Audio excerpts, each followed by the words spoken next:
Hi, my name is Justin Littell, and this is my New Testament survey final. It's simply impossible for us to cover everything in the New Testament with the time that we have together. So if you would allow me, I want to highlight a few key points that should at least give us a grasp on the New Testament. First, the New Testament consists of 27 books written by 9 authors, and they begin with the Gospels. The first 3 books of the New Testament are referred to as the Synoptic Gospels. We have Matthew, Mark, and Luke. These Gospels all tell the story of Jesus in a very similar fashion, but John wrote his Gospels with a bit of a different flair. Now, one of the biggest questions that we get as pastors is the Bible trustworthy? And I want to point this out as we talk about the Gospels because the first 4 books of the New Testament truly show the authenticity of the Bible. We're taught that the Gospels in many ways is a historical writing of Jesus' life. Now, there's some debate on the authorship of the Gospels, and in fact, that debate goes throughout the Bible. But what we do know is this: the Gospels were first-hand accounts of Jesus' life, according to Matthew, Mark, Luke, and John. Regardless of who actually put pen to paper, this was their first-hand account of Jesus' life. There is so much that we can unpack within the first 4 books of the Bible. The teachings of Jesus, both his words and his actions, that we could spend a lifetime trying to scratch the surface of the Gospels. But for the sake of relevance and time, I want to point out that in the first 4 accounts, we see that the existence of Jesus' divinity, and his resurrection are all proven. The New Testament is not just a story about Jesus. It's also about man's rejection of God and how we are empowered to go and share the good news to the ends of the earth. We see some of this commissioning done within the first 4 books, but where it really takes off is in the book of Acts. Acts is where we hear about the early church and how those first Jesus followers were empowered by the Holy Spirit to spread the gospel. Acts is considered a historical narrative.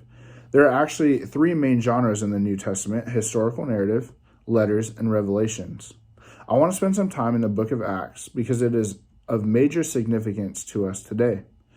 The Gospels prove that Jesus was God, but Acts shows that the mission of Jesus isn't over. Rather, the torch has been handed to us, and that it is through us, empowered by the Holy Spirit, that it is now our responsibility to spread the gospel to the ends of the earth.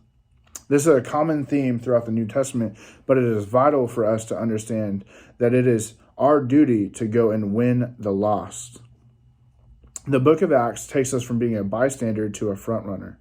And I want to touch on one other thing that's prevalent in the book of Acts, and that's God's response to women and the poor. In the video by Daryl Bach, he explains that Jesus took those who were inferior in the eyes of society, lifted them up, and placed them in high regard and used them for the mission. I want to bring that up because as we look at the power and magnitude of the New Testament, it is important for us to understand that the message is for everyone.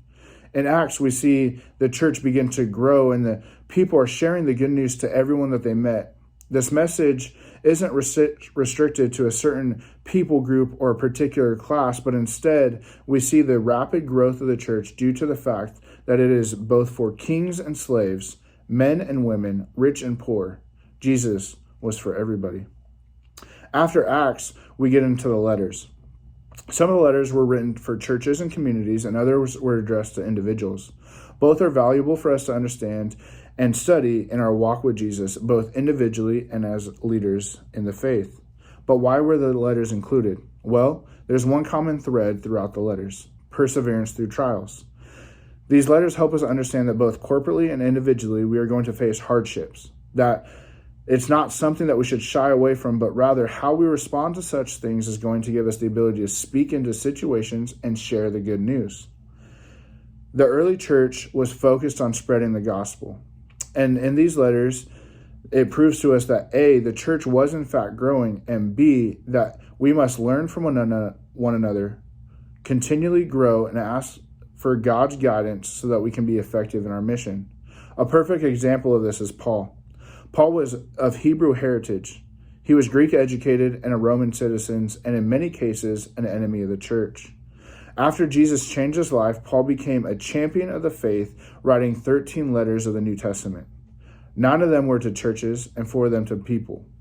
Paul's contribution was almost unmatched, and yet we see the power of his life through the teaching of his letters. Finally, we get to Revelation.